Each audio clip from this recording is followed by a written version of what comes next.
ओम नमो भगवते परमहंसास्वादितचरणकमलचिन्मकरन्दाय भक्तजनमानसनिवासाय श्रीरामचन्द्राय श्रीहनुमते नमः। श्रीगुरुचरणकमलेभ्यो नमः। श्रीसीतानाथसमारम्भां श्रीरामानन्दार्यमध्यमाम् अस्मदाचार्यपर्यन्तां वन्दे गुरुपरम्परां। वागीसाद्याः सुमनसः सर्वार्थानाम् उपक्रमे यमनत्वा कृतकृत्याः स्युः तं नमामि गजाननम्। या कुन्देन्दुतुषारहारधवला या शुभ्रवस्त्रावृता या वीणावरदण्डमण्डितकरा या श्वेतपद्मासना या ब्रह्माच्युतशङ्कर प्रभृतिभिर्देवैः सदा वन्दिता सा मां पातु सरस्वती भगवती निःशेषजाड्यापः। नीलाम्बुजश्यामलकोमलाङ्गम सीतासमारोपितवामभागम पाणौ महासायकचारुचापम नमामि रामम रघुवंशनाथम। नारायणं नमस्कृत्य नरं चैव नरोत्तमं देवीं सरस्वतीं व्यासं ततो जयमुदीरयेत्। सशङ्खचक्रं सकिरीटकुण्डलं सपीतवस्त्रं सरसीरुहेक्षणं सहारवक्षस्थलकौस्तुभप्रियं नमामि विष्णुं शिरसा चतुर्भुजम्। जय सुखदेव मुनीश्वर यदुपतिदास अनन्य जयति वादरायण चरण करण मोहि जगधन्य। भक्ति भक्त भगवंत गुरु चतुर्नाम बपु एक इनके पद वंदन किए नासै विघ्न अनेक। बोलो श्री सीतारामचंद्र भगवान की जय। श्री वृंदावन बिहारी लाल की जय। श्रेष्ठ क्रम का वर्णन सुन रहे थे जिसमें महत्तत्वाध्याय जिनमें विकार उत्पन्न हुआ और 3 प्रकार के अहंकार उत्पन्न हुए, तामस राजस और सात्विक। तामस अहंकार से पंचभूतों की उत्पत्ति हुई। पहले इनकी तन्मात्राएं आई, जो तन्मात्रा थी वही उन विकार के उन भूतों के गुण हुए। तो पंच तन्मात्रा, पंचभूत और पंचगुण, इन तीनों की उत्पत्ति तामस अहंकार से हुई। और राजस अहंकार जिसको तेजस अहंकार भी कहते हैं, इस राजस अहंकार से 10 इंद्रियों की उत्पत्ति हुई। और तीसरा वैकारिक अहंकार जिसको सात्विक अहंकार कहते हैं, इससे इन 10 इंद्रियों के अधिष्ठात्री देवतागण और मन, इनकी उत्पत्ति सात्विक अहंकार से या वैकारिक अहंकार से हुई। अब जो इंद्रियां उत्पन्न हुई हैं उनके नाम बता रहे हैं। त्वक् चक्षु नासिका जिह्वा श्रोत्रम अत्र च पंचमम शब्दादीनाम अवाप्त्यर्थम बुद्धियुक्तानि वै द्विज। श्री पराशर जी कहते हैं, हे ब्राह्मण मैत्रेय जी, 5 जो 10 इंद्रियां हैं इसमें 5 ज्ञानेंद्रियां हैं। 5 ज्ञानेंद्रिय कहें, त्वचा, नेत्र, नासिका, जिह्वा और कर्ण। ये 5 ज्ञानेंद्रियां हैं। त्वक् चक्षुः नासिका जिह्वा श्रोत्रम अत्र च पंचमम। और इनके गुण बुद्धि युक्तानि शब्दादीनम अवाप्त्यर्थम। बुद्धि की प्रेरणा से, ये ज्ञानेंद्रियां हैं, ज्ञान प्राप्त होगा बुद्धि से, तो बुद्धि की प्रेरणा से ये शब्द आदि जो इनके विषय हैं उनको ये प्राप्त करते हैं। शब्द आदि विषय, जैसे त्वचा का विषय है स्पर्श, नेत्र का विषय है रूप, नासिका का सुगंध, जिह्वा रस, श्रोत्र शब्द। तो शब्दादीनम नाम अवाप्त्यर्थम, शब्द आदि गुणों को बुद्धि की प्रेरणा से ये प्राप्त करते हैं। इसके बाद 5 इंद्रियां बची, वो इंद्रियां हैं कर्म इंद्रियां। पायु उपस्थो करौ पादौ वाक्चा मैत्रेय पंचमी। मैत्री जी 5 कर्मेंद्रियां हैं, पायु उपस्थ है ना, मूत्र मल मूत्र त्याग करने की इंद्रियां, हाथ पैर और वाणी। पायु उपस्थ करौ पादौ वाक्चा मैत्रेय पंचमी। इनके कार्य, ये कर्मेंद्रियां हैं, तो वहां तो बुद्धि ज्ञानेंद्रिया थी तो बुद्धि ने किया। कहते हैं विसर्ग शिल्प गति उक्ति कर्म चे साम कथ्यते। इन इंद्रियों के कर्म विसर्ग, विसर्ग माने त्याग। तो पहले 2 इंद्रियां जो पाय और उपस्थ हैं, इनका कार्य है त्याग करना, मल मूत्र का त्याग करना।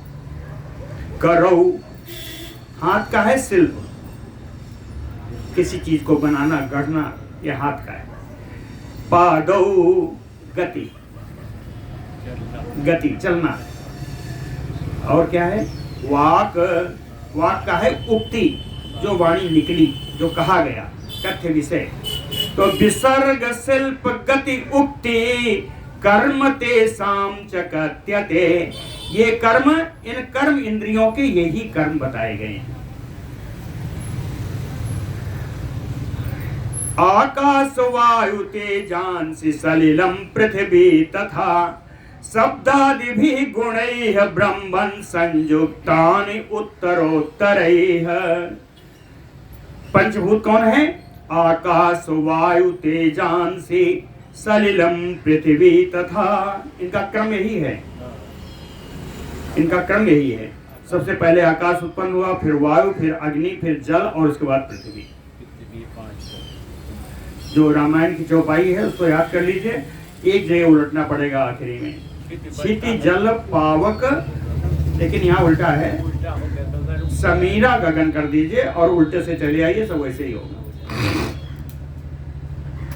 आकाश वायु तेजांसि सलिलम पृथ्वी, ये जो पंचभूत हैं, कहे शब्दादि भी गुणैः, इनके जो गुण शब्द आदि हैं, कहे उत्तरोत्तरैः संयुक्तानि, क्रम से एक के बाद दूसरे से ये संयुक्त मिलते हैं। ये पंचभूत जब अपने गुणों से मिलते हैं, है ना, तब शांता घोरा मूढ़ा विशेषाः तेन ते स्मृताः।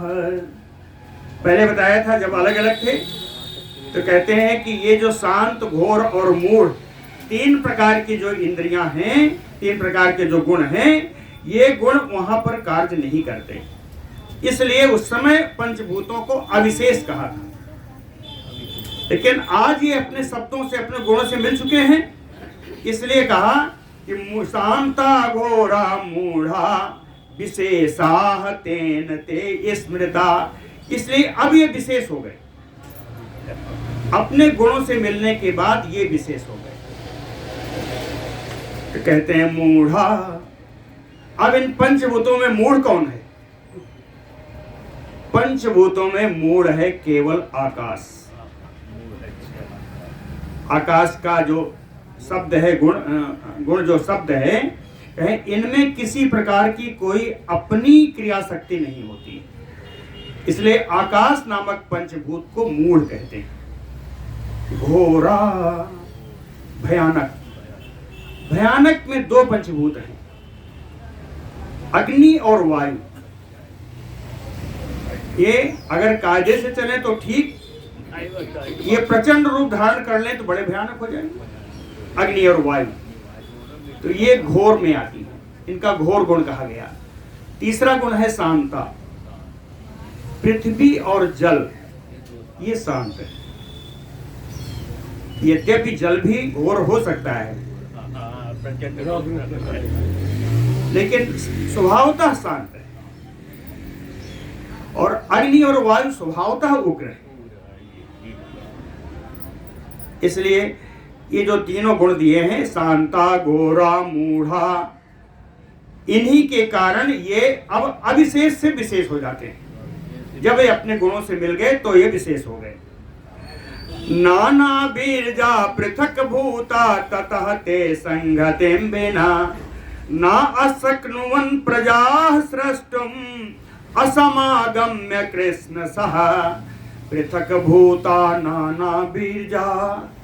जब ये पंचभूत अलग अलग हैं तो इनकी अलग अलग नाना प्रकार के विविध प्रकार की इनकी शक्तियां हैं, विविध प्रकार के पराक्रम हैं, लेकिन ये पराक्रम कर नहीं सकते, दिखा नहीं सकते जिस समय अलग है। जब वे अपने गुणों से मिलेंगे, कहें संगतिम बिना, बिना अपने गुणों से मिले हुए, असमागम्य, जब तक इनका दूसरे से मिलन नहीं होता, कृष्ण सह प्रजा सृष्टुम ना अशक्नुवन्, पूरी तरीके से ये प्रजा की सृष्टि करने में असमर्थ है, बिना अपने गुणों से मिले हुए। और वही जब मिल जाएंगे, समेत अन्योन्य संयोगम परस्पर समाश्रया एक संघात लक्ष्याः संप्राप्य ऐक्यम अशेषतः पुरुषा अधिष्ठित्वाच्च प्रधानानुग्रहेण च महत आद्या विशेषान्ता हि अंडम उत्पादयन्ति ते। परस्पर समाश्रया, ये पंचभूत जो अपने गुणों से और एक दूसरे से जो आश्रित हैं, समेत्य अन्योन्य संयोगम, मिलकर के एक दूसरे से जब ये संयोग करते हैं, एक संघात लक्ष्य, एक किसी संघात को लक्ष्य करके, किसी आने वाले कार्य का लक्ष्य करके, महत आद्या विशेषांता, महत तत्व आदि विशेषांत तक, विशेष यानी संयोगा, संयोग के बाद विशेष हुए तो कहें विशेषांत तक, पुरुषा अधिष्ठित्वाच्च, पुरुष रूप से अधिष्ठित होने के कारण, और प्रधाना अनुग्रहेण, प्रधान तत्व के अनुग्रह से ये सारे पंचभूत आपस में मिलकर के परमपिता परमात्मा की अधिष्ठाता में और प्रधान तत्व के अनुग्रह से ही अंडम उत्पादयन्ति ते, एक अंड का उत्पादन करते हैं, एक अंड बनाते हैं। तत्क्रमेण बिभ्रदं सतजल बुद्बुद्वत समं भूतेभ्यो अंडं महाबुद्धे महत तत उदके स्वयं प्राकृतं ब्रह्मरूपस्य विष्णोः अस्थानम् अनोत्तमम्। सतजल बुद्बुद समम, यह अंड प्रारंभ में जल के बुलबुला के समान, जल के बुलबुले के समान यह अंड प्रारंभ में होता है। भूतेभ्यो क्रमेण विवृद्धिम अंडम, इन्हीं पंचभूतों के द्वारा क्रमानुसार ये वृद्धि को प्राप्त करने वाला यह अंड विष्णु स्थान उदके स्वयं, जिसका पुरातन स्थान जल में है, जल में ही जिनका स्थान है। विष्णु ब्रह्म रूपस्य विष्णु प्राकृतम स्थानम उत्तमम, भगवान विष्णु का ब्रह्म रूप से यही इनका प्राकृत स्थान है, स्वभावतः इनका स्थान है जल में। तो यह अंड रूपी जो बुलबुला, जल का बुलबुला जो अंड रूप से बना, इसका स्थान इस जल में अधिष्ठित है, जल में अधिष्ठित है।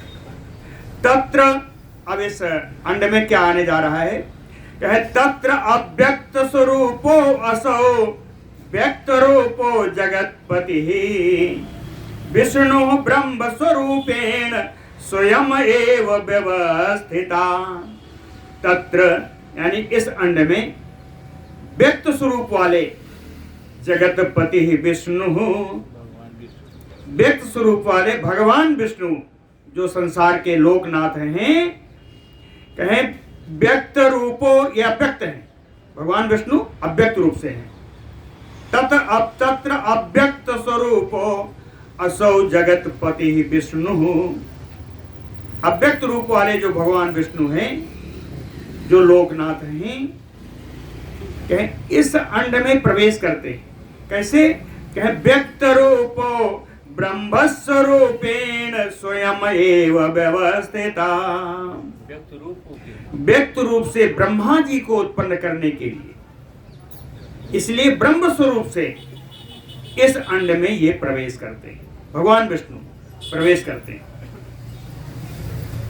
मेरु उल्मभूतस्य जरायुः महीधरा गर्भोदकं समुद्रा तस्य आसन सुमहात्मनः, महात्मनः अंडः, या अंडे अंडे स्थितस्य महात्मनः विष्णु, उस अंड में स्थित महात्मा विष्णु। मेरो उल्बम, उल्ब कहते हैं जैसे कोई चीज झिल्ली से बंधा हुआ हो, कहते हैं ये पूरा अंड एक पारदर्शी झिल्ली से बंधा हुआ है, झिल्ली से बंधा हुआ है। अभूतस्य जरायु महीधरा गर्भोदकम, जितने जरायु है, जितने पर्वत हैं, ये सब कहते हैं गर्भस्थ, गर्भाशय में, उस अंड के गर्भाशय में रूप, अपने ही रूप से स्थित है। केवल यही नहीं स्थित है कि समुद्रा च तस्य आसन, इसके अंदर समुद्र भी जल रूप से स्थित है, उसी अंड के अंदर। और अंदर में क्या क्या है, कि सा अद्र द्वीप समुद्रा स ज्योति लोक संग्रह तस्मिन् अंडे अभवत विप्र सदेव असुर मानुषः। पराशर जी कहते हैं, विप्र है ब्राह्मण मैत्रेय जी, तस्मिन् अंडे, उसी अंड में, सा अद्रि, अद्रि माने पर्वत, द्वीप समुद्राः, पर्वत द्वीप के साथ सारे समुद्र, नक्षत्र ग्रहों के साथ सारा आकाश, सदेव असुर मानुषः, देवता असुर मनुष्य, कहें अंडे तस्मिन् अभवत, ये सब इसी अंड में विराजमान हो जाते हैं, सब इसी अंड से उत्पन्न होते हैं, इसी अंड में विराजमान रहते हैं। वारि बन्नि अनिल आकाशैः ततो भूतादिना बहिः वृतं दश गुणैः अंडं भूतादिः महता तथा। कहते हैं वृतम 10 गुणैः अंडम, ये अंड उसके ऊपर बताया, एक पन्नी लगी हुई है। अब उसके ऊपर के आवरण देखिए, उसके ऊपर आवरण क्या है, उसके ऊपर आवरण है वारी, उसके ऊपर पहला आवरण आया जल का, दूसरा आवरण बन्ही, दूसरा आवरण है अग्नि का, अनिल तीसरा आवरण है आकाश का और वायु का, आकाश से ही है चौथा आवरण आकाश का, भूतादिना बहिः, और पांचवा आवरण है पृथ्वी का। ये चारों पंचभूतों का आवरण उस अंड के चारों ओर है। और कहते हैं वृत्तम 10 गुणैः अंडम, पहला जितना बड़ा है, उसके बाद जो दूसरा आवरण है 10 गुना बड़ा है। जैसे पहला आवरण जल का है, तो जल से 10 गुणे परिमाण में अग्नि है, फिर अग्नि के 10 गुणे परिमाण में वायु है, वायु के 10 गुणे परिमाण में आकाश है, और आकाश से भी 10 गुणे परिमाण में पृथ्वी। और ये 5 आवरण हो गए। अव्यक्त भूतादि महता तथा, ये सारे पंचभूतों के बाद महत्तत्व का आवरण है। छठा आवरण है महत्तत्व। अव्यक्तेन, अव्यक्त किसको कहते हैं? प्रकृति को। प्रकृति यानी प्रधान, प्रधान और पुरुष 2 हुए थे, तो कहे अव्यक्तेन आवृतो, छठा आवरण हो गया। ये 7वां आवरण है प्रधान तत्व का। अव्यक्तेन आवृतम ब्रह्मन्तैः सर्वैः सहितो महान, महत्तत्व आदि लेकर के सबसे ऊपर प्रधान तत्व का आवरण है। तो पंचभूतों का आवरण, फिर महत्तत्व का आवरण, उसके बाद प्रधान तत्व का आवरण। उस अंड के ऊपर 7 आवरण आ गए, है ना।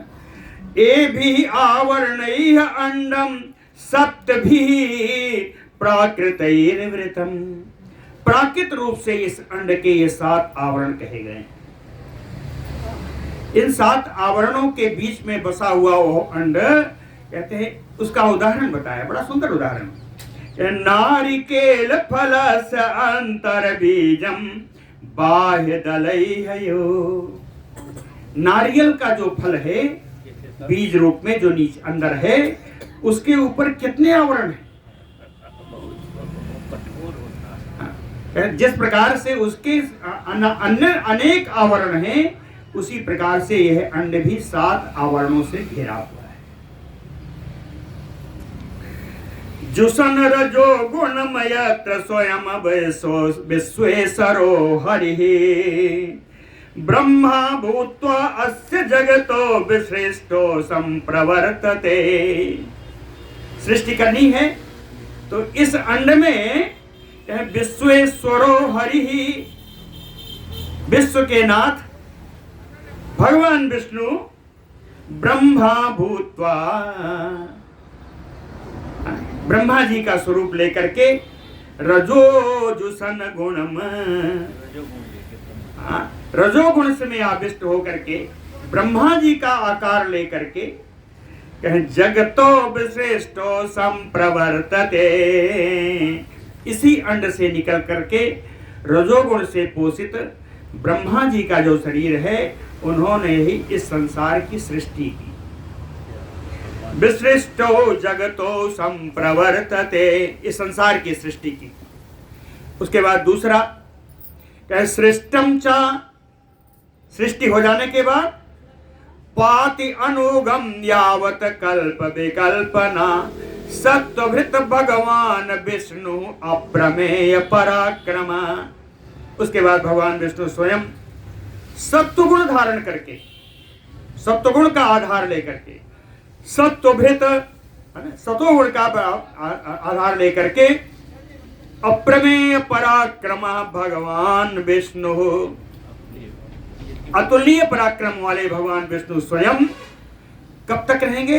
कहें यावत कल्प विकल्पना, जब तक कल्प रहेगा, कल्पांत तक, कल्पांत तक अनुयुगम पाते, प्रत्येक युग में कल्पांत तक इसकी रक्षा करते हैं। युग पर युग बीतते जाएंगे, लेकिन कल्पांत तक ये मेरे भगवान सत्य रूप से लेकर के विष्णु रूप में इस जगत का पालन करते रहेंगे। तीसरा एक और बचा कि जब कल्पांत आएगा तो क्या होगा? कहे तमोद्रे की च कल्पांते रुद्र रूपी जनार्दन मैत्रे अखिल भूतानि भक्षयति अति दारुणः। पराशर जी कहते हैं, मैत्रेय जी, तमोद्रे की, तमोगुण का आश्रय लेकर के जनार्दन, ये भगवान विष्णु अति दारुण रुद्र रूपी कल्पांते, कल्प के अंत में अत्यंत भयंकर रूप धारण करके रुद्र रूप से अखिल भूतानि भक्षयति, सारे सारे जीव को ये स्वयं भक्षण कर जाते हैं रुद्र रूप से। तो तीनों रूप भगवान विष्णु के ही हैं।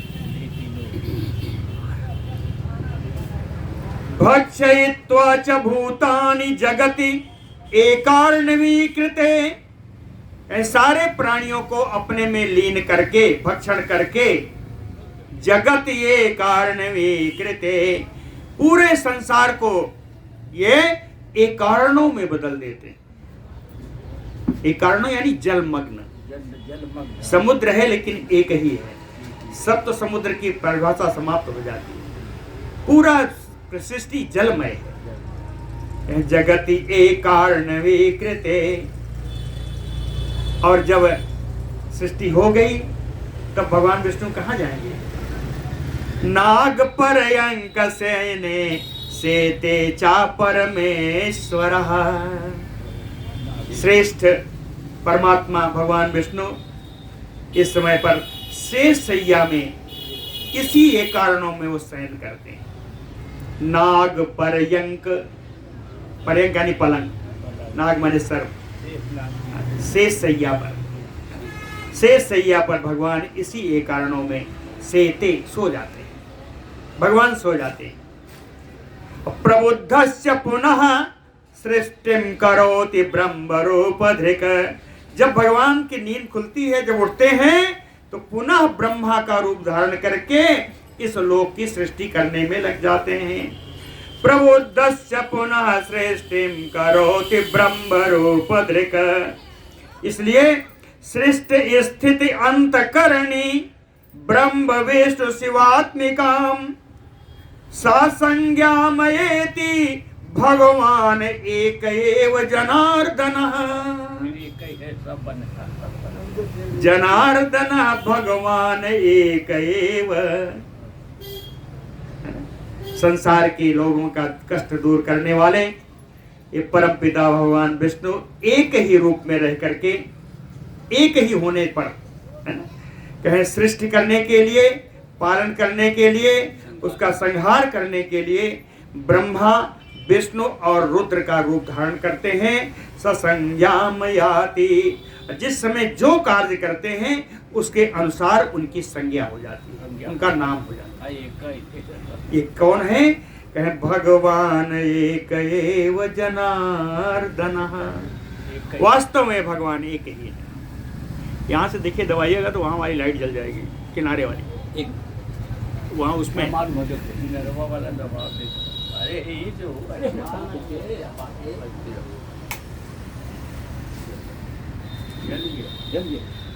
सृष्टा सृजति च आत्मानं विष्णुः पाल्यं च पाति च उपसंहृते च अन्ते संहर्ता स्वयं प्रभुः। स्वयं प्रभु, स्वयं भगवान विष्णु आत्मानं सृजति, सृष्टा सृष्टिकर्ता बन करके, ब्रह्मा बन करके स्वयं की रचना करते हैं और सारी प्रजा की सृष्टि करते हैं। और विष्णु पाल्यम चा पाति चा, भगवान विष्णु रूप में स्वयं रक्षित होते हैं और संसार की रक्षा करते हैं। पाल्यम चा पाति चा। और उपसंग्रहते चांते संघरता, संहार करता भगवान रुद्र भगवान बन करके ये स्वयं भी संग्रहित हो जाते हैं। स्वयं कहाँ जाते हैं? भगवान विष्णु के ही उधर में जाते हैं, उसी में लीन हो जाते हैं। तो स्वयं भी संग्रहित होते हैं और पूरी प्रजा का संहार करते हैं। पृथ्वी आपा तथा तेजो वायु आकाश एव चा सर्व इंद्रिय अंतःकरणम पुरुषाख्यम च यत् जगत। कहते हैं पृथ्वी, जल, अग्नि, वायु, आकाश और सभी इंद्रियां, दसों इंद्रियां, अंतःकरण, बुद्धि चतुष्टय, अंतःकरण चतुष्टय है ना। कहे अंतःकरण, कहे पुरुषाख्यम, ये सब पुरुष रूप से ही उपस्थित है, पुरुष रूप से ही उपस्थित हैं। और इन्हीं सबको मिला करके हम संसार कहते हैं, या जगत, यही संसार है, यही जगत है। सएव सर्वभूतात्मा विश्वरूपो यतो अव्ययः सर्गादिकं तु तस्यैव भूतस्थम उपकारकम।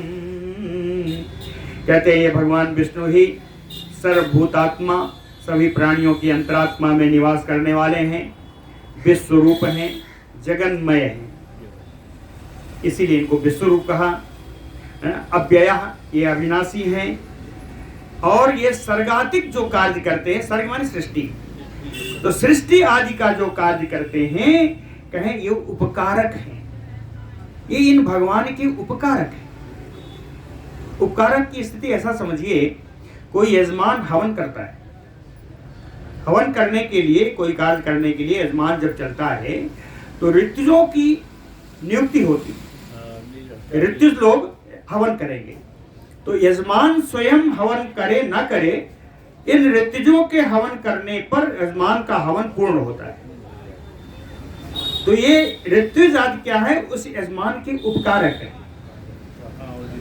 तो कहते हैं ये ब्रह्मा विष्णु और जो रुद्र हैं, ये भगवान जनार्दन परम पिता परमेश्वर के ये उपकारक। सएव सृज्या सा च सर्ग कर्ता, सएव पात्यति च पाल्यते च, ब्रह्मा आदि अवस्था भी अशेष मूर्ति, विष्णु वरिष्ठो वरदो वरेण्यः, वरदो वरेण्यः, ब्रह्मा आदि अवस्था भी अशेष मूर्ति ही।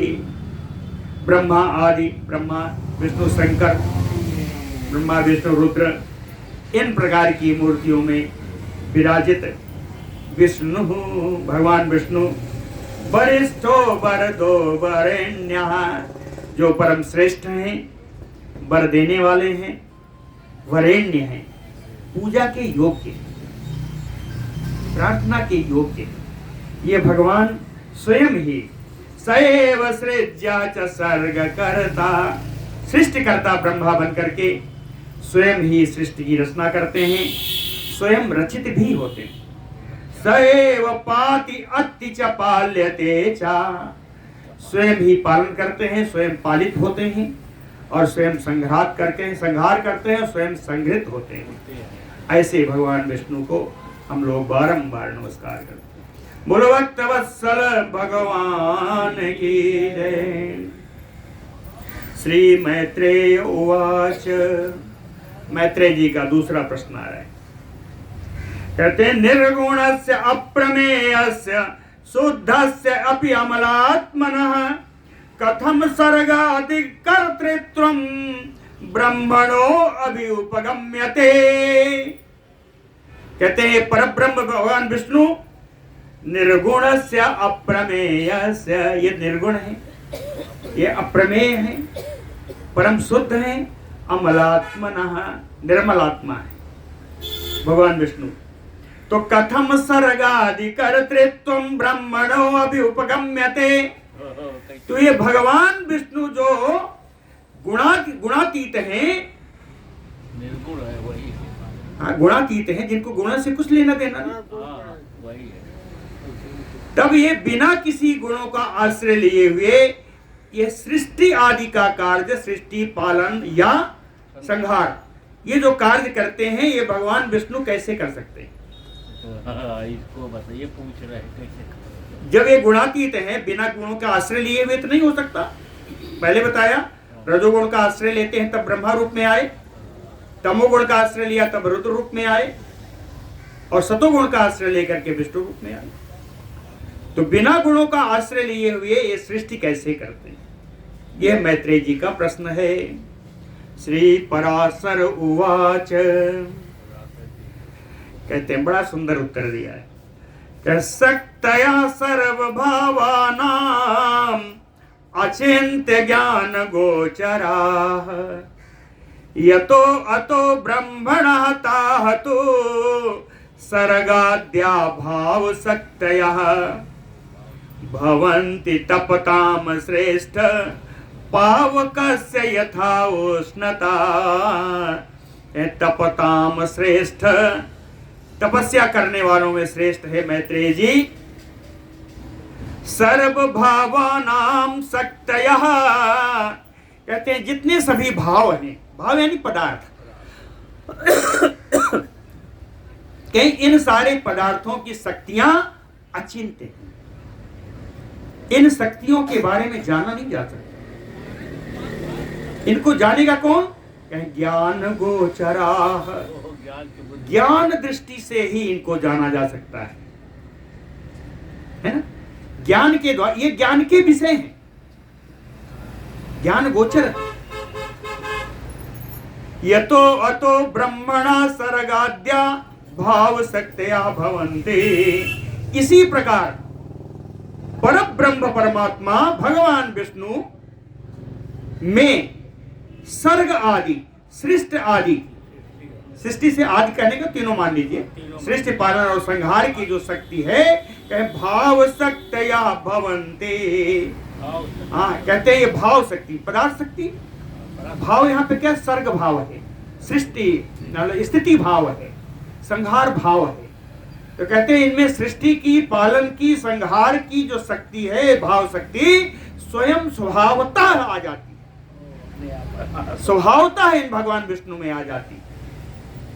एक उदाहरण दिया, कहे पावक से यथा उष्णता,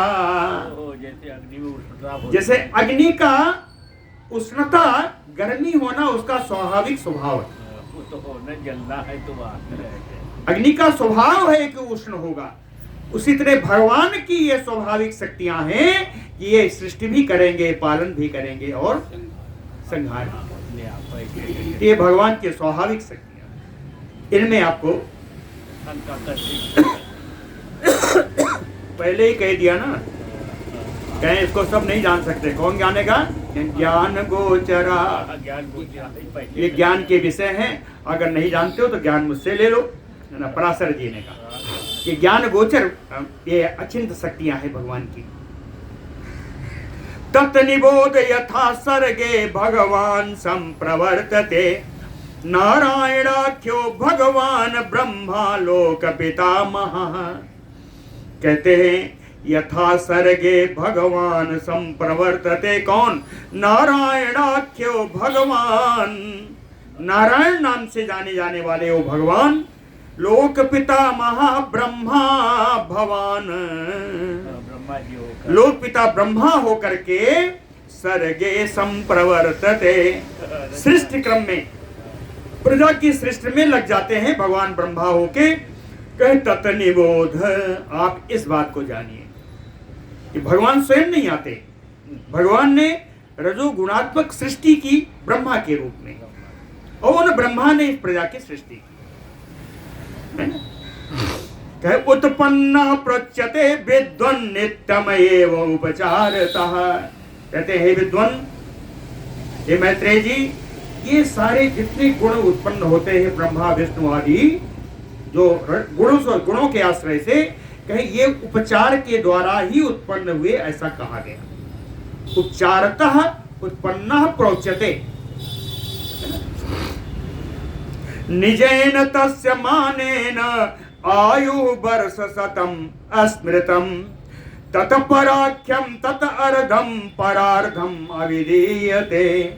निजेन तस्य मानेन, क्या ये जो ब्रह्मा जी उत्पन्न हुए, इनकी अपनी गणना के अनुसार,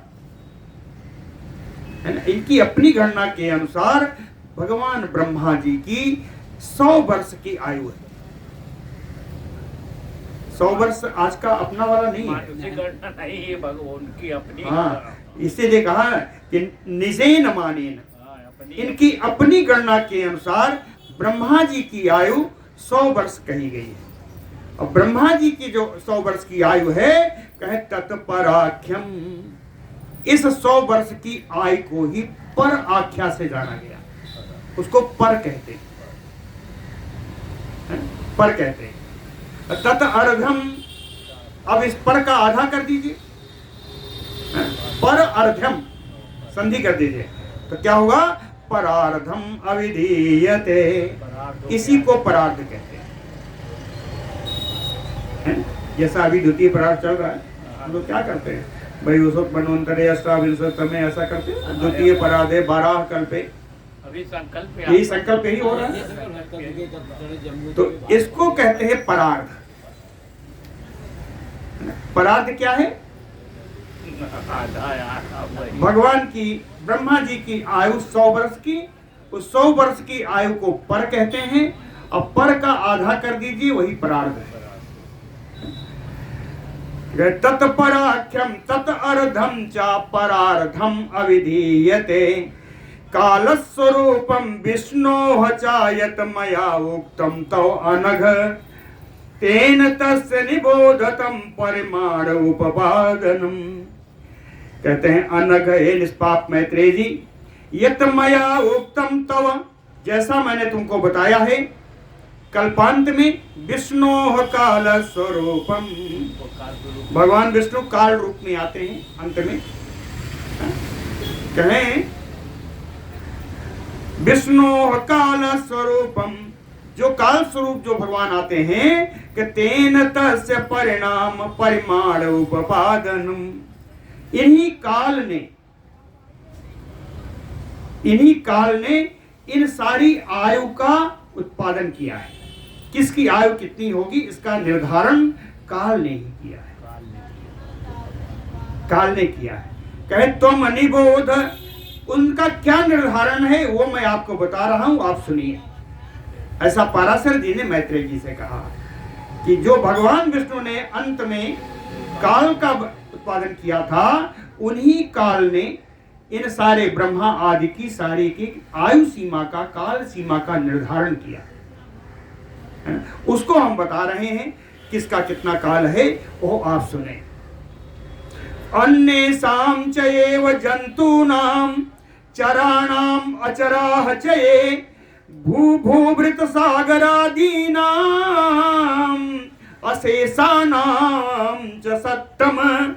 कहते हैं केवल ब्रह्मा की आयु नहीं बताऊंगा, अन्येषां च जन्तूनां, जितने और जंतु हैं इतने नहीं, भूभृत, पृथ्वी की आयु क्या होगी? भूभृत, भूभृत कौन है? पर्वत, भूधर कहते हैं ना, भूभृत, भूधर यानी पर्वत। भूभृत पृथ्वी, पर्वत, सागरादीनाम समुद्रादि, अशेषानाम सत्तमम, संपूर्ण जीव। कौन? कहे चराणाम अचराणाम, चराचर जितने जीव हैं, जंतु नाम, कहे सभी की आयु का निर्धारण हम करते हैं, काल करते हैं। ये सब मैं बता रहा हूं, आप सुनिए। कहते हैं अब जो काल मापने की इकाई है, शुरू से शुरू करते हैं। छोटी इकाई है निमेष। निमेष यानी पलक झपकने में जितना समय लगता है उसे निमेष है। काष्ठा पंचदशाख्याता निमेषा मुनि सत्तम। हे श्रेष्ठ मुनि, 15 निमेष की एक काष्ठा होती है, 15 निमेष की एक काष्ठा। और काष्ठा पंचदशाख्याता, काष्ठा 63 कला, 30 काष्ठा की एक कला है ना। 63 कला मुहूर्ति को विधि, और 30 कला का एक मुहूर्त है ना। 15 निमेष की एक काष्ठा, 30 काष्ठा की एक कला, और 30 कला का एक मुहूर्त। तावत संख्येय अहोरात्रम, तावत संख्येय यानी उसी 30 मुहूर्त का एक दिन रात होता है। 30 12 से आप जोड़ लीजिए है ना, 24 घंटे का, 24 घंटे को 30 मुहूर्त होती है, यानी 45 मिनट का मोटा मोटी एक मुहूर्त होता है। तावत संख्येय अहोरात्रम मुहूर्तैः मानुषम स्मृतम। यह मनुष्य की आयु की गणना के लिए यह इकाई प्रयोग होती है। इकाई मुहूर्त यह मानसिक है, मानवीय है ना। कहेगी 30 मुहूर्त में एक दिन और एक रात होता है। अहोरात्राणि तावन्ति, कहते अहोरात्राणि तावन्ति, उतनी ही दिन रात। 30 का चल रहा है ना, 30 तो कहे 30 दिन रात में मासः, महादेव 30 दिन रात जब बीते हैं तो 1 महीना हो जाता है। महीना हो। वो महीना क्या है? कहे पक्षद्वयात्मक, जिसमें 2 पाक होते हैं, 2 पक्ष होते हैं। 30 दिन रात का 1 माह होता है। इस माह में 2 पक्ष होते हैं, कृष्ण पक्ष, शुक्ल पक्ष। तैह खड भी, तैह मासई खड भी, 6 महीने का अयनम, आयन हो। एक अयन होता है। 6 महीने का एक अयन होता है। 2 अयने वर्षम, एक वर्ष में 2 अयन का वर्ष होता है। एक वर्ष। कहे इन अयन का नाम क्या है? दक्षिणोत्तरे, दक्षिणायन उत्तरायण। 6 महीने का, 6 महीने का दक्षिणायन, 6 महीने का उत्तरायण, और दक्षिणायन उत्तरायण दोनों को मिला दीजिए तो 1 वर्ष हो जाएगा। आव तैह खड भी अयनम वर्षम 2 अयने दक्षिणोत्तरे, दक्षिणोत्तर, इन 2 अयन मिलाकर के 1 वर्ष हुआ। अयनम दक्षिणम रात्रि। अब कहते हैं, ये तो हमने बताया आपको मानवीय। अब कहते हैं देवताओं की रात क्या है? देवताओं की रात, देवताओं का दिन क्या है? तो कहते अयनम दक्षिणम रात्रि देवानाम। कहे दक्षिणायन जितने दिन रहता है 6 महीना, वो देवताओं की रात्रि, 6 महीने की रात्रि होती देवताओं की। और उत्तरम दिनम, 6 महीने जो उत्तरायण रहता है वो देवताओं का दिन है, और जो 6 महीने दक्षिणायन रहता है वो देवताओं की रात्रि है। अर्थात 1 वर्ष देवताओं का 1 दिन है। एक दिन होगा, वही एक वर्ष। मानवी 1 वर्ष देवताओं का 1 दिन। एक दिन दिव्य, दिव्य वर्ष सहस्त्रैः कृत त्रेतादि संगीतम चतुर्दुगम 12 भी तत विभागम निबोध में। दिव्य वर्ष 12 भी सहस्त्रैः, कहते हैं दिव्य 12 वर्षों में, 12,000 वर्षों में, है ना? दिव्य यानी देवताओं के, देवताओं के 12 भी सहस्त्रैः वर्षा, देवताओं के 12,000 वर्ष में 1 चतुर्युग होता है। समझिएगा, देवताओं का जो 12,000 वर्ष है उसका 1 चतुर्युग होता है। कृत त्रेतादि संगीतम, जिसको कृतयुग यानी सतयुग, त्रेता, द्वापर और कलयुग, ये 4 युग होते हैं। चतुर्युगी जो है कृत त्रेतादि संगीतम, जिसकी सतयुग, त्रेता, द्वापर और कलयुग की संज्ञा है, ये चारों मिलकर 1 चतुर्युगी होता है। 1 चतुर्युगी देवताओं के 12,000 वर्ष के बराबर होता है। अब कहते हैं कि तत् विभागम, अब 12,000 वर्ष का हम विभाग बताने जा रहे हैं। पाराशर जी कहते हैं कि मैत्रेय जी, अब इन 12,000 वर्षों में 1 चतुर्युगी है, इनका विभाग मैं बताने जा रहा हूं तत् निबोध में, वो आप ध्यान से समझिए।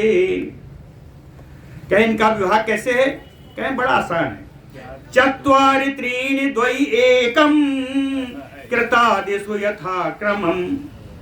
कृत आदिषु, कहें सतयुग, त्रेता, द्वापर, कलयुग, इनको क्रम के अनुसार बांट लीजिए। 4,000 वर्ष का सतयुग है, 3,000 वर्ष का द्वापर है, और 2,000 वर्ष का नहीं त्रेता है 3,000 का, और 2,000 का द्वापर, और 1,000 का कलयुग। देवताओं के 1,000 वर्ष का। अब देखिए, अगर आपका गणित सही है तो मामला फंस जाएगा। 12,000 वर्ष का बताया है, और यहाँ 4, 3, 7, 2, 9, 1 10 ही आया, तो 2,000 वर्ष कहाँ गया? रात से आएगा। कहाँ आएगा? रात की ये आपने बढ़िया पढ़ा है, इसका मतलब नहीं पढ़ा हुआ है आपने, ठीक है। कहे दिव्यादानाम सहस्त्राणि जुगेश आहु पुरावेदः। कहे पुरातत्व को जानने वाले लोगों ने इन दिव्य वर्षों के अनुसार इन चतुर्युगी की गणना की है। लेकिन जो 2000 वर्ष बच गया उसका कहे तत् प्रमाणैः सतैः संध्या पूर्वा तत्र अविधीयते। तत् प्रमाणैः, उसी प्रमाण में, उसी मात्रा में, जैसे सतयुग 4000 वर्ष का है तो सतयुग आने के पहले जो पूर्व संध्या होगी वो 400 वर्ष की होगी। सतयुग आने के पहले जो संध्या होगी, पूर्व संध्या, वो 400 वर्ष की होगी। त्रेता के आने के पहले जो पूर्व संध्या होगी वो 300 वर्ष की होगी। और द्वापर आने से पहले जो संध्या होगी 200 वर्ष की होगी। और कलयुग आने से पहले जो संध्या होगी वो 100 वर्ष की होगी। तो अब ये 1000 वर्ष की पूर्व संध्या आ गई है ना। 10,000 वहां मिल गया था, 1000 ये मिला, 11 हो गया। अब देखिए कहाँ रात दिन, तत् प्रमाणैः सतैः संध्या पूर्वा तत्र अविधीयते। ये पूर्व संध्या हो गई 1000 वर्ष की। संध्यांसः च एव तत्तुल्यो जुगस्य अनंतरो ही। युग के बाद जो समय आता है उसको संध्यांश कहते हैं। और संध्यांश भी उतना ही परिमाण का है जितने परिमाण की पूर्व संध्या। ये भी 1000 वर्ष हो गए। तो 10,000 वर्ष वो, 1000 पूर्व संध्या और 1000 संध्यांश, ये 12,000 वर्ष पूरा हो गया। इस प्रकार यह चतुर्युगी देवताओं के 12,000 वर्ष की गणना है। कहते हैं संध्या सध्यांसयोः अंतर्यः कालो मुनि सत्तम जुगाख्या सातु विज्ञेयः कृत त्रेतादि संगीतः। इस प्रकार संध्या और संध्यांश, इन दोनों को मिला करके, और कृतयुग यानी सतयुग, त्रेता, द्वापर, कलयुग के लिए जो समय बताया उन समयों को मिला करके, इन सब को मिला करके जितना समय बीतता है इसी को एक चतुर्युगी की संज्ञा दी है। ये एक चतुर्युगी है। और ये क्या है? प्रोच्यते तत्सहस्त्रम च ब्रह्मणो दिवसम मुने। तत्सहस्त्रम, 1000 चतुर्युगी का ब्रह्मा जी का एक दिन होता है। 1000 चतुर्युगी का ब्रह्मा जी का एक दिन होता है। प्रोच्यते तत्सहस्त्रम च ब्रह्मणो दिवसम मुने। ब्रह्मणो दिवसे, अब कहते हैं ब्रह्मा जी के एक दिन में क्या क्या होता है? 1000 चतुर्युगी मिलाकर के ब्रह्मा जी का एक दिन हुआ। तो ब्रह्मा जी के एक दिन में क्या होता है? ब्रह्मणो दिवसे ब्रह्मन मनवहतु चतुर्दश। 14 मनवंतर एक दिन में, ब्रह्मा जी के एक दिन में 14 मनवंतर भवन्ति परिमाणम तेषाम काल कृतम श्रेणु। कहते हैं काल ने जो है परिमाण बताया है वो मैंने आपको सुनाया। कहे इस हर मनवंतर में कुछ चीजें मिलती हैं। वो क्या है? कहे सप्तर्षया सुरा सक्रो मनु तत्सूनो नृपा। हर मनवंतर में सप्तर्षि बदल जाते हैं, देवता बदल जाते हैं, इंद्र बदल जाते हैं, मनु बदल जाते हैं और मनुपुत्र बदल जाते हैं, है ना। मनुपुत्र क्यों कहा? कि मनु राजा नहीं हुआ करता, मनुपुत्र ही राजा होते। देख लीजिए पूरा लिखा है, इसको पढ़िए, समझिए, समझ में आ जाएगा। सप्तर्षया सुरा सक्रो मनु तत्सूनवो नृपाः। तत्सूनवो नृपाः एक काले ही सृज्यन्ते संघृते चा पूर्ववत। कहते हैं सब हर मनवंतर में इनका सृजन भी हो जाता है, इनका संहार भी होता है, हर मनवंतर। इसीलिए इसी मनवंतर को हम लोग कल्प कहते हैं। चतुर्युगानाम संख्याता सा अधिका ही 1 मनवंतरम मनोह काला सुरादीनाम च सत्तम। कहते हैं मनु देवता आदि का जो काल है चतुर्जिगाणाम संध्याता, एक मनवंतर में 1 सप्तति और अधिका 71 चतुर्युगी से ज्यादा आता है एक मनवंतर में। 71 युगी। तो समझ लीजिए क्या बताया था कि 1000 है ना, 1000, हाँ। ब्रह्मा जी का क्या बताया था, एक दिन जो है ब्रह्मा जी का, उसमें 1000 चतुर्युगी, 1000 1000 चतुर्युगी में 14 मनवंतर है 14 मनवंतर है ना। तो 1000 को 14 से डिवाइड कर दीजिए तो 71 पॉइंट कुछ बनता है।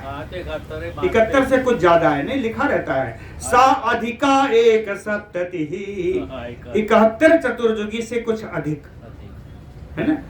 एक मनवंतर में 71 चतुर्युगी से अधिक का समय होता है। और मनवंतर मनोकाला सुरादीनाम च सप्तम बताया है, देवता सप्तर्षि आज इन सब मनवंतर में बदलते रहते हैं। 800 सहस्राणि दिव्यया संख्यया स्मृतम। अब ब्रह्मा जी का जो एक दिन है उसको देवताओं के दिन में बदल रहे हैं। देवताओं के दिन में कितना होगा, देवताओं के दिन में कितना होगा, 800 सहस्राणि दिव्यया संख्यया स्मृतम 250 तथा अन्यानि सहस्राणि अधिकानि तो 800 सहस्राणि, 7 सहस्त्र माने लाख, तो 8 लाख और 250 सहस्राणि 52,000, 8,52,000 देवताओं के वर्ष के बराबर ब्रह्मा जी का एक दिन होता है। 8,52,000 हाँ दिन का ब्रह्मा जी का एक दिन होता है। एक दिन। अब कहते हैं इसको मानवीय में बदल दीजिए। मानवीय में तो वही अब 350 भाई एक वर्ष का उनके यहाँ देवताओं के यहाँ एक दिन होता है, हाँ, मानवीय एक वर्ष देवताओं का एक दिन है। एक दिन है, हाँ, मानवीय। तो अब इस जो दैविक जो मैंने बताया कि 8,68,000 8,52,000 वर्ष हुआ। 8,52,000। तो कहते हैं मानवीय में बदलिए तो कितना होगा, कह 63 कोट्या तो संपूर्णा संख्याता संख्या द्विज सप्तखष्टि तथा अन्यानि नियुतानि महामुने 20 तो सहस्राणि कालो अयम अधिकम बिना। कहते 63 कोट्या संपूर्णा 30 करोड़ 63 कोट्या 30 करोड़ सप्तखष्ट नियुतानि 67 लाख, सप्तखष्ट यानी 67, नियुत माने लाख। तो कहते हैं 33 करोड़ 30 करोड़ 67 लाख और 20 सहस्त्राणी और 20,000 दिन का ब्रह्मा जी का एक दिन। 30 करोड़ 67 लाख 20,000, कहते हैं इससे अधिक नहीं होता। यह है मनवंतर संख्येयम मानुषय्य वत्सरैः द्विज।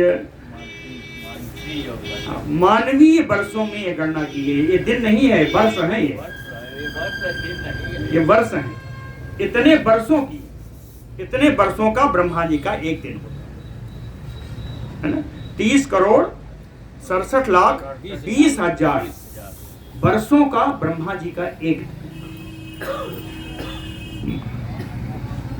चतुर्दश गुणो हि एष कालो ब्रह्मम अहः स्मृतः। कहते हैं ये जितना है ये मनवंतर का बताया, ब्रह्मा जी का एक दिन नहीं है, ये मनवंतर का है, एक मनवंतर का है। और ब्रह्मा जी के एक दिन में 14 मनवंतर, 14 गुणा हो जाएगा तो इसी को 14 गुणा कर दीजिए तब ब्रह्मा जी का एक दिन होगा। ब्रह्मा जी के एक दिन में 14 मनवंतर। चतुर्दश गुणो हि एष कालो ब्राह्मम अहः स्मृतः। इतने ये ब्रह्मा जी का दिन है।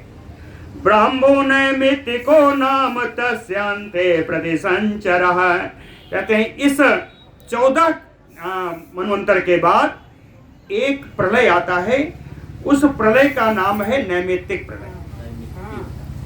ब्राह्मो नैमेते को नाम तस्य अन्ते प्रतिसंचरः। सारे प्रपंचों को लीन करने वाला नैमित्तिक नाम का प्रलय यहाँ आता है। तदा हि दह्यते सर्वं त्रैलोक्यम भूर्भुवादिकम। और इस काल में, इस प्रलय में 3 लोकों का नाश होता है, जल जाते हैं। दह्यते सर्वम, सब जल जाता है। त्रैलोक्य, 3 लोक जलते हैं। भूर्भुवा स्वा, है ना, पृथ्वी, भुवनलोक और स्वर्लोक, 3 लोक के जल जाते हैं। और इसका ताप पहुंचता है ऊपर के लोक में, जलता है तो इसका ताप ऊपर के लोक में जाता है। तो क्या है, जरा पढ़िए। भूर्भुवा स्वा महाजना तपः सत्या, है ना, यही है, महाजना तपः सत्या। तो कहते हैं इसके ऊपर है महरलोक, 3 के ऊपर महरलोक। वही बताते हैं, जन्म प्रयाति तापार्ता महरलोक निवासिनः। तापार्ता, इन स्वर्ग के ताप से आर्त होकर के महरलोक के निवासी जन्म प्रयाता सब जनलोक में चले जाते हैं। महरलोक में रहने वाले अधिक गर्मी के कारण सब जनलोक में चले जाते हैं। एक कारणवे तु त्रैलोके ब्रह्मा नारायणात्मकः। फिर एक कारणों बन जाता है प्रलय में, है ना, उसमें भगवान जो है नारायण ब्रह्मा रूप से भोग सयाम गता से के त्रैलोक्य ग्रास वृंगिता, त्रिलोकी को अपना ग्रास बना करके वो एक कारणों में शेष सैया पर जाकर के सो जाते हैं। जनस्थैः योग भी देव चिंत्यमानो अब्ज संभवा।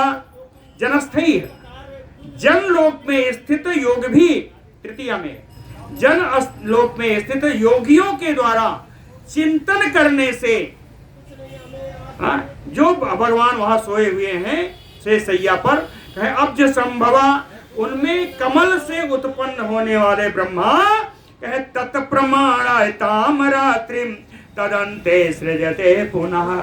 कहे जितना बड़ा मैंने दिन बताया है ब्रह्मा जी का, उतनी बड़ी ही रात होती भगवान ब्रह्मा जी, उतने समय तक भगवान से सैया में सोते रहते। और ये समय बीत जाने पर भगवान ब्रह्मा फिर उठते हैं, अरे भगवान विष्णु जी उठते हैं, ये वर्षम ये वर्ष शतम च। इसी प्रकार से ब्रह्मा जी का वर्ष और 100 वर्ष, शतम ही तस्य वर्षाणाम परम आयु महात्मना।